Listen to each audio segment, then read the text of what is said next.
Salve, salve, freguesia, salve, salve. Hoje o nosso papo de clínica vai ser sobre manter a longevidade na relação terapêutica. Nós estamos vivendo um momento crítico, muito crítico. Um momento em que as pessoas estão com grandes dificuldades de serem confrontadas, de serem estimuladas a uma reflexão mais forte. Hoje as pessoas têm muita necessidade de serem validadas.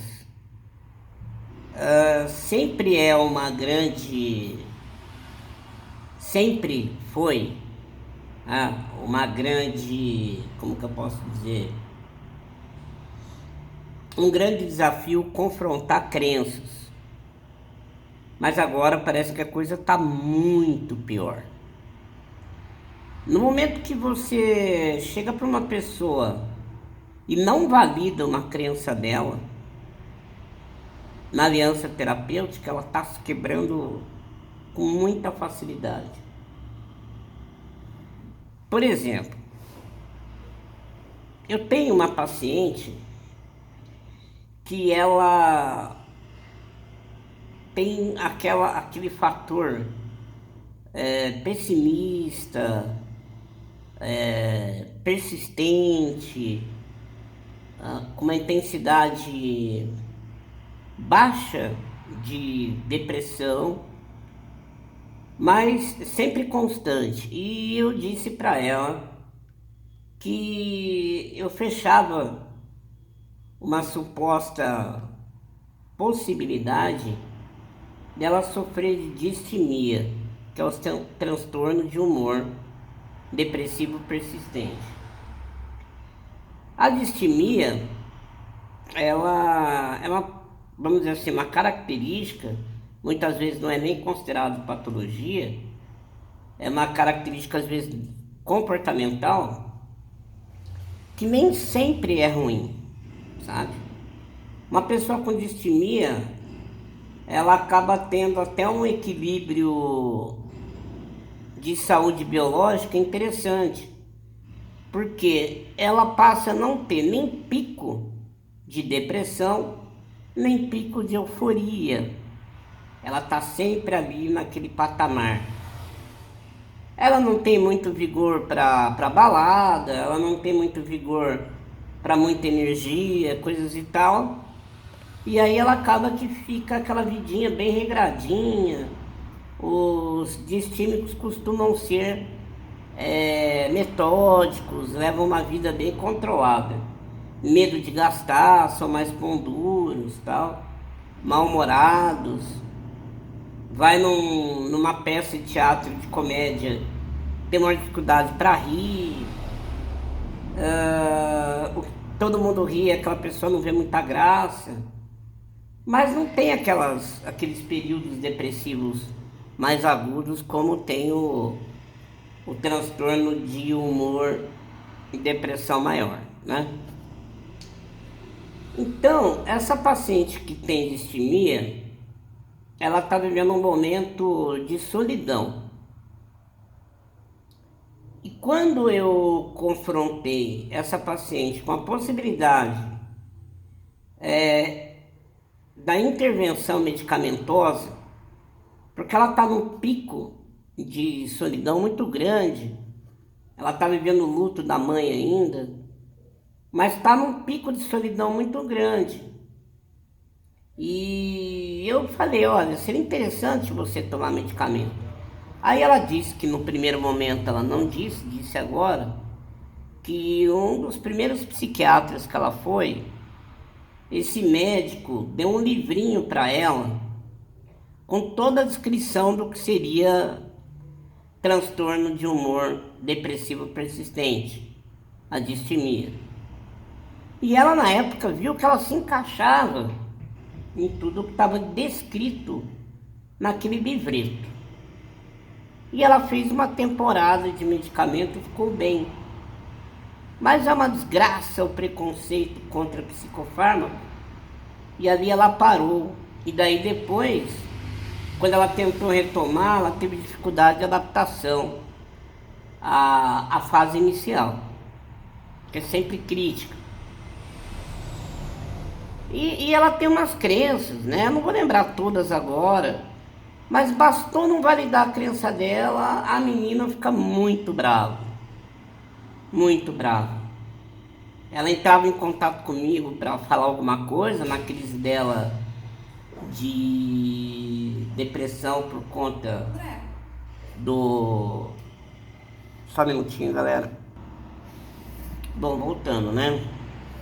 Então, ela me chamou um dia, a altas horas. Eu dei essa liberdade dela me chamar se precisasse. E foi assim, num sábado ela mandou uma mensagem, eu falei, oi. Aí ela não respondeu, ela demorou a responder. Quando ela retornou a resposta, ela disse, eu já conversei com uma amiga, eu tô melhor agora. Aí depois, né, quando foi feito o próximo contato, ela falou que eu não dava atenção a ela, que não sei o que, muito reclamona, muito sensível, e nada pode ser contrariado. A dica que eu dou para vocês de prática clínica é o seguinte: o correto não é ser aquele terapeuta que concorda com tudo. O correto não é validar todas as crenças do paciente. Mas o que você não faz, outro faz. Então tem pessoas que estudaram, fizeram psicologia 5 anos, mais pós, mais mestrado, mais vários cursos de especialização, mais supervisão, o diabo a quatro, e com todo esse conhecimento adquirido, age como um amigão do paciente. E eu fico pensando assim, eu não faço, porque eu realmente não consigo. Mas se alguém perguntar para mim, o que você acha? Que eu devo bater de frente? Eu devo não validar? Eu digo, olha, tem pessoas que pedem isso pra gente. O correto seria chegar e falar assim, olha, você quer promover uma mudança rápida ou você quer ir devagar? Se a pessoa falar, não, eu quero ir devagar, ela quer ser enrolada, gente. E a maioria das pessoas hoje, elas estão querendo utilizar o terapeuta para poder validar o seu fracasso. Elas não querem melhorar. Elas querem continuar do jeito que elas são e dar uma desculpa no comportamento delas. Não é culpa minha, é culpa de um transtorno, é culpa de uma depressão, é culpa do azar, é culpa da genética. Entende? Então, muitas vezes, por sobrevivência, eu nem estou condenando mais aquele terapeuta que fala o que a pessoa quer ouvir e que mantém aquele ritmo que é para poder sobreviver, para poder ter seu consultório em pé, pagar suas contas, se manter atuante na carreira. Então, gente, não dá para falar em ética, porque se todos os terapeutas respeitassem, vocês poderiam sempre levar em conta o respeito. Mas, gente do céu, a maioria valida, a maioria valida, a maioria valida, a maioria dos terapeutas validam, a maioria deixa o paciente ficar dependente psíquico, aquele cara que não dá um peido sem perguntar pro psicólogo ou pro psicanalista, não dá um peido, não tosse, não compra uma lata de refrigerante sem perguntar opinião, dependentes emocionais totais e absolutos. E tem gente mega renomada fazendo isso, porque é o politicamente correto, porque você não pode negar uma crença. Hoje eu tive uma conversa muito interessante. Eu estou aqui no comércio da minha esposa, uma assistência técnica, e tem um garoto Asperger, que ele se declara logo que ele chega nos locais, porque como ele tem um comportamento bem diferente, ele fala: ai, não assusta comigo, eu tenho transtorno do espectro autista, eu sou Asperger. E ele é muito bonzinho. Aí a gente fez amizade com ele e com o irmão dele. Aí o irmão dele, conversando comigo, ele quer ajuda. Não para o irmão que já está com especialista, que não é o meu caso, mas para ele interagir com o irmão. Porque para completar o problema, o menino Asperger é gay. E olha que interessante, ele deve ser da escala Kinsey 6. Aquela escala onde 0 é totalmente hétero e 6 é totalmente homo. Olha que interessante, porque não pode ter confusão na cabeça de um Asperger. Ele só ao pé da letra legal. Para um Asperger, 1 e 1 é 2, 0 e 1 é 1. É tudo muito radical ao extremo do pé da letra. Eles não... ai, será que eu sou gay? Não, ele é gay, ele não é. E ele é. Só que assim, gente, esse mundo é muito cheio de maldade, porque esse menino Asperger, ele é um gênio de uma linguagem de programação que chama Python, que vem crescendo muito. E ele trabalha para uma empresa norte-americana e é um dos melhores da equipe.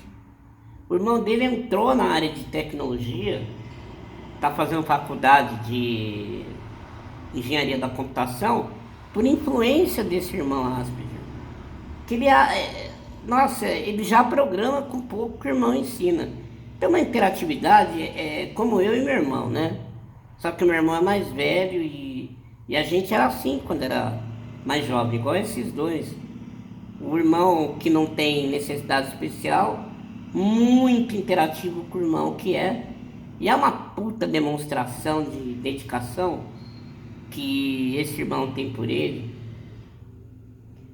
E agora o terapeuta do garoto Asperger não quer que o irmão tenha tanta interação, porque fala assim: ah, o seu irmão é hétero e ele nunca vai deixar você ser homo. Umas coisas absurdas, né? Aí conversando com ele, aí ele falou: nossa, cara, como você vai me ajudar? Você sabe por quê? Porque a gente conversa meia hora com os psicólogos, né? Porque um Asperger tem que ter um acompanhamento, né? Porque eles têm uma vida, um padrão comportamental muito fora do normal, do que é para nós normal, para o nosso normal, e faz com que eles se tornem estranhos na sociedade, esquisitões. E eles precisam aprender a entender isso e conseguir interação, né? Para poder viver, que sem viver em sociedade não dá. E o irmão dele está tendo maior dificuldade, porque não sente. Ele fala assim: eu conversei com você 5 minutos aqui e você me esclareceu tanta coisa. Eu disse: por quê? Porque você não está me pagando. Então eu não estou preocupado se você vai gostar ou não. Ele falou: é exatamente isso que eu sinto. Às vezes o terapeuta quer validar tudo que eu falo, ou tudo que meu irmão fala. É medo da escassez. Hoje as pessoas estão muito sensíveis. Antigamente, se um médico falasse assim para você: ó, Vai, cria vergonha nessa cara, para de comer porcaria. Ele era um bom médico, que puxava a orelha. Hoje ele vai preso se ele fizer isso. Então tá difícil, gente. Tá muito difícil. E eu vou confessar para vocês que um dos motivos que eu mudei o padrão do curso, para não ter mais aqueles encontros à noite, é com o saco cheio do politicamente correto. Que em 2016 não tinha, 2017 não tinha, começou em 2018, 2019 foi piorando, 20 destrambelhou e 2021 já não aguentava mais. Aí você não pode falar isso, você não pode falar aquilo. Gente, vamos acordar para isso. Quem ainda tá nesse padrão do politicamente correto, vocês estão ficando politicamente idiotas, sem opiniões próprias, sendo guiados por uma massa, tá ok? Não tô falando para todo mundo. Quem tá assim, conseguir ter um insight, por favor, tenta mudar a sua chave.